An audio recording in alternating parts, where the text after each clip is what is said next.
Today I will be taking class about the topic calcium homeostasis. അപ്പോൾ ഈ calcium homeostasis എന്ന് പറഞ്ഞാൽ അതൊരു ഷോർട്ട് നോട്ടായിട്ട് ചോദിക്കാം. പിന്നെ ഈ കാൽഷ്യം ഹോമിയോസ്റ്റാസിസ് അറിഞ്ഞിട്ടുണ്ടെങ്കിലാണ് ഈ ഹൈപ്പോ കാൽസീമിയ ഹൈപ്പർ കാൽസീമിയ ഒരു ഐഡിയ കിട്ടുന്നത്. അപ്പം കാൽഷ്യം ഹോമിയോസ്റ്റാസിസ് നമ്മൾ നോർമലി ഒരു ആളെടുക്കുകയാണെങ്കിൽ ഇപ്പോൾ നോർമൽ ഒരു അഡൾട്ടിൽ ഒരു 1 to 2 കിലോഗ്രാം ഓഫ് കാൽഷ്യം അവരുടെ ബോഡിയിലുണ്ടാവും. ഈ 1 to 2 കിലോഗ്രാം ഓഫ് കാൽഷ്യത്തിൽ 99%, അതായത് 99% ബോണിലാണ് ഉണ്ടാകുന്നത്. 1% ബാക്കി റിമൈനിങ് ആയിട്ടുള്ള 1% ആണ് അവരുടെ ഇൻട്രാ സെല്ലുലാർ ഫ്ലൂയിഡിലോ എക്സ്ട്രാ സെല്ലുലാർ ഫ്ലൂയിഡിലോ അല്ലെങ്കിൽ സെൽ മെമ്പറിയിലോ ഉണ്ടാകുക. ഇപ്പൊ 99% ബോണിലാണ്, റിമൈനിങ് 1% ആണ് ബാക്കിയുള്ള സ്ഥലത്ത്. ഇതിൽ നമുക്ക് ഇമ്പോർട്ടൻ്റ് ആയിട്ടുള്ളത് ഈ എക്സ്ട്രാ സെല്ലുലാർ ഫ്ലൂയിഡിലുള്ള കാൽഷ്യം ആണ് ഇമ്പോർട്ടൻ്റ് ആയിട്ടുള്ളത്. ഇനി നമ്മൾ total calcium concentration in blood, അതായത് ബ്ലഡിലുള്ള ടോട്ടൽ കാൽഷ്യത്തിന്റെ കോൺസെൻട്രേഷൻ എന്ന് പറഞ്ഞാൽ 8.5 to 10.5 മില്ലിഗ്രാം പെർ ഡെസിലിറ്റർ ആണ്. ഇതെന്ന് പറഞ്ഞാൽ എക്സ്ട്രാ സെല്ലുലാർ ഫ്ലൂയിഡിലുള്ള കാൽഷ്യമാണ്. ഇതിൽ നമ്മൾ ഫ്രീ അയോണൈസ്ഡ് കാൽഷ്യമായിട്ട് നിൽക്കുന്നത് ഓൾമോസ്റ്റ് 50% ആണ്. ബാക്കി കാൽഷ്യം എന്ന് പറയുന്നത് അത് ബൗണ്ട് ഫോമിലാണ് ഉണ്ടാവുക. ഇതിൽ ഏറ്റവും ആൽബുമിനായിട്ട് ബൈൻഡ് ചെയ്തെടുക്കും. ഏറ്റവും കൂടുതലും ആൽബുമിനായിട്ടാണ് ബൈൻഡ് ചെയ്തെടുക്കാം. പിന്നെ ഗ്ലോബുലിനായിട്ട് ബൈൻഡ് ചെയ്തെടുക്കാം. പിന്നെ ആനിയോൺസ്, അതായത് ഫോസ്ഫേറ്റ്, സൾഫേറ്റ്, സിട്രേറ്റ്. സോ ഇതൊക്കെ ആയിട്ട് ബൈൻഡ് ചെയ്തെടുക്കാം. ഇനി ഇപ്പൊ ഒരു എക്സാമ്പിൾ പറയാം.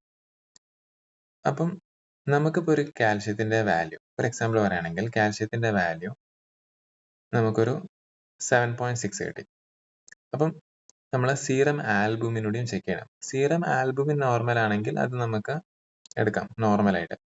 പക്ഷേ ഈ ചില കേസസ് ആണ് ക്രോണിക് ലിവർ ഡിസീസ്, അവിടെ ഹൈപ്പോ ആൽബുമിനീമിയ ഉണ്ടാവും. കാരണം ഒരു ലിവർ ഡിസീസിൽ പ്രോട്ടീൻ സിന്തസിസ് എഫക്റ്റഡ് ആവും. അപ്പൊ ഹൈപ്പോ ആൽബുമിനീമിയ ഉണ്ടാവും. ആ സമയത്ത് നമ്മൾ ആക്ച്വലി കറക്റ്റഡ് കാൽഷ്യം കണ്ടുപിടിക്കണം. അല്ലെങ്കിൽ നമുക്ക് അത് കിട്ടുന്നത് ആക്ച്വലി ഹൈപ്പോ കാൽസീമിയ ഉണ്ടാവാൻ കിട്ടൂല. ഫോർ എക്സാമ്പിൾ പറയുകയാണെങ്കിൽ ഇപ്പം ഒരു ഹൈപ്പോ ആൽബുമിന്റെ ലെവൽ നോർമൽ ആണെങ്കിൽ കുഴപ്പമില്ല. പക്ഷെ ആൽബുമിന്റെ ലെവൽ കുറവാണെങ്കിൽ, ഫോർ എക്സാമ്പിൾ ഞാൻ പറയാം, ഇപ്പോൾ albumin 2 gram per deciliter serum albumin, നമ്മൾ മെഷർ ചെയ്ത കാൽഷ്യം 7.5. അപ്പം ഈ കറക്റ്റഡ് കാൽഷ്യം എന്ന് പറഞ്ഞാൽ it is equal to measured calcium plus 0.8 into 4 minus serum albumin.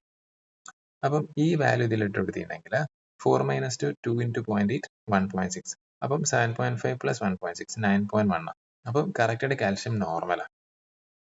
അതായത് സീറം ആൽബുമിൻ കുറഞ്ഞതിൻ്റെകൊണ്ടാണ് എന്ത്, അവിടെ സീറം ആൽബുമിൻ കുറഞ്ഞതിനോട് അവിടെ ടോട്ടൽ കാൽഷ്യം കുറഞ്ഞു. പക്ഷെ ഫ്രീ ആയിട്ടുള്ള അയോണൈസ്ഡ് ഫോം നോർമലായിട്ട് കിടക്കുന്നുണ്ട്, ബൗണ്ട് ഫോമും കുറയുന്നുണ്ട്.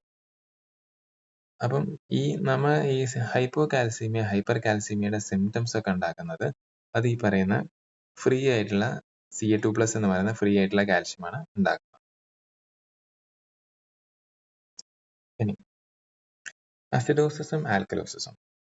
ഇനി നമ്മളെ ബ്ലഡിൽ ഇപ്പോൾ അസിഡോസിസിലേക്ക് പോവുകയാണെങ്കിൽ എന്താ സംഭവിക്കുക, pH കുറയുന്നു, അതായത് H+ന്റെ അളവ് കൂടും.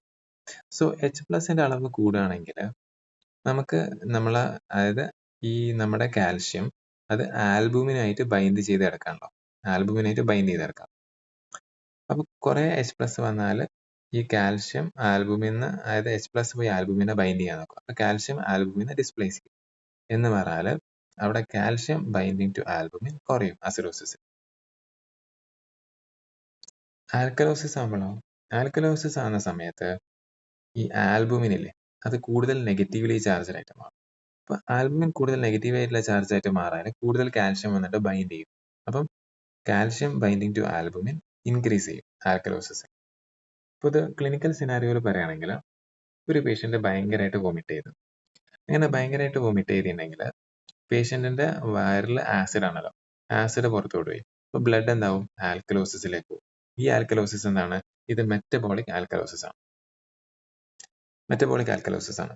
അപ്പൊ ആൽക്കലോസിസ് വരുന്ന സമയത്ത് എന്താണ് സംഭവിക്കുക, ആൽക്കലോസിസ് വന്നാൽ അത് കൂടുതൽ നെഗറ്റീവ്ലി ചാർജ്ഡ് ആവും. അപ്പം കൂടുതൽ കാൽഷ്യം പോയിട്ട് ആൽബുമിനായിട്ട് ബൈൻഡ് ചെയ്യും. അങ്ങനെ ആൽബുമിനായിട്ട് ബൈൻഡ് ചെയ്താൽ നമ്മളെ ഫ്രീ ആയിട്ടുള്ള Ca2+ അളവ് ബ്ലഡിൽ കുറയും. അപ്പം ഹൈപ്പോകാൽസ്യമയുടെ സിംറ്റംസ്, അതായത് പെരിയോറൽ നംബ്നസ്, കാർപ്പോപെഡൽ സ്പാസം, ഇതൊക്കെ ഡെവലപ്പ് ചെയ്യാം. ഇതേമാതിരി തന്നെ ഇപ്പോൾ ഒരാൾ ഹൈപ്പർ വെന്റിലേറ്റ് ചെയ്യാന്ന് പറഞ്ഞാൽ അവിടെ CO2 വാഷ് ഔട്ട് ഉണ്ടാവും. അതായത് CO2 കുറെ വാഷ് ഔട്ട്, CO2 ആസിഡ് മാതിരിയുള്ള കാർബോണിക് ആസിഡ്. അപ്പോൾ CO2 വാഷ് ഔട്ട് ഉണ്ടായാൽ അവിടെ ആൽക്കലോസിസ് ഉണ്ടാവും. അങ്ങനെ ഡെവലപ്പ് ചെയ്യുന്ന ആൽക്കലോസിസ് റെസ്പിറേറ്ററി ആൽക്കലോസിസ് ആണ്. ഇവിടെയും എന്താണ് ഹൈപ്പോകാൽസ്യമയുടെ സിംറ്റംസ് പേഷ്യന്റിന് വരാം. ഓക്കെ, ഇതാണ് അസിഡോസിസിന്റെയും ആൽക്കലോസിസിന്റെയും കോൺസെപ്റ്റ്. ഇനി അടുത്തത്, നമ്മുടെ ബോഡിയുടെ കാൽഷ്യത്തിന്, അതായത് ECFലുള്ള എക്സ്ട്രാ സെല്ലുലാർ ഫ്ലൂയിഡിലുള്ള കാൽഷ്യത്തിനെ മെയിൻറ്റെയിൻ ചെയ്യാൻ നമുക്ക് പാരാതൈറോയ്ഡ് ഗ്ലാൻഡ് ഉണ്ട്, കിഡ്നി ഉണ്ട്, ഇൻറ്റസ്റ്റൈൻ ഉണ്ട്, ബോൺ ഉണ്ട്. ഇവരാണ് മെയിൻറ്റെയിൻ ചെയ്യുന്നത്. ഇനി നമ്മുടെ ബോഡിയുടെ കാൽഷ്യം ലെവൽ കൂടാൻ നോക്കുക, അതായത് ബോഡിയിലുള്ള ബ്ലഡിലെ കാൽഷ്യം ലെവൽ, അതായത് എക്സ്ട്രാ സെല്ലുലാർ ഫ്ലൂയിഡിലെ കാൽഷ്യം ലെവൽ കൂടുകയാണ്, അതായത് ഫ്രീ ആയിട്ടുള്ള Ca2+ കൂടാണ്. നമുക്ക് നമ്മുടെ പാരാതൈറോയ്ഡ് ഗ്ലാൻഡിലും കിഡ്നിയിലൊക്കെ എന്തുണ്ട്, അവിടെ കാൽഷ്യത്തിനെ സെൻസ് ചെയ്യുന്ന റിസപ്റ്റർ ഉണ്ട്.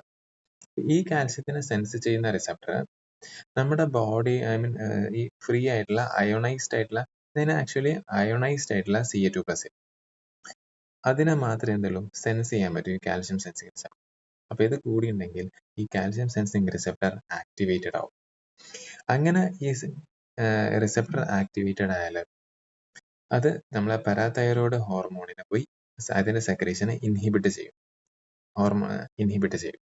മാത്രമല്ല നമ്മളെ കാൽഷ്യത്തിന്റെ എക്സ്ക്രീഷൻ, അതായത് റീനൽ കാൽഷ്യം എക്സ്ക്രീഷൻ കൂട്ടും. കാരണം നമുക്കിനി കാൽഷ്യം ബ്ലഡിലെ കുറയ്ക്കണം. എപ്പോഴും ആലോചിക്കുക, നമ്മളെ പാരാതൈറോയ്ഡ് ഹോർമോൺ എപ്പോഴും ബ്ലഡിലെ കാൽഷ്യം ലെവൽ കൂട്ടാനാണ് നോക്കുക. അപ്പൊ അത് ഇൻഹിബിറ്റ് ചെയ്താൽ, അതിന്റെ സെക്രീഷൻ ഇൻഹിബിറ്റ് ചെയ്താൽ ബ്ലഡിലെ കാൽഷ്യം ലെവൽ പിന്നെ കൂടൂല. ഇനി നമ്മുടെ എക്സ്ട്രാ സെല്ലുലാർ ഫ്ലൂയിഡിലെ ബ്ലഡിന്റെ കാൽഷ്യം ലെവൽ കുറയും.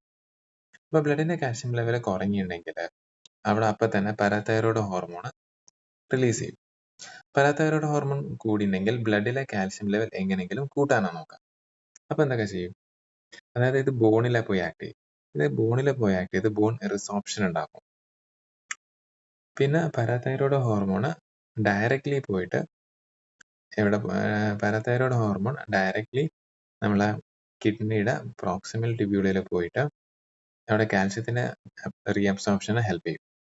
മാത്രമല്ല നമുക്ക് വൈറ്റമിൻ ഡി ഇല്ലേ, അത് വൈറ്റമിൻ ഡി.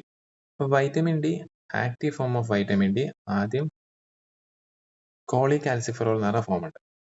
അത് 25 ഹൈഡ്രോക്സിലേഷൻ ലിവറിൽ നടക്കും, 25 ഹൈഡ്രോക്സിലേസ് എൻസൈം വെച്ച്. അപ്പോൾ 25 ഹൈഡ്രോക്സി കോളികാൽസിഫെറോൾ.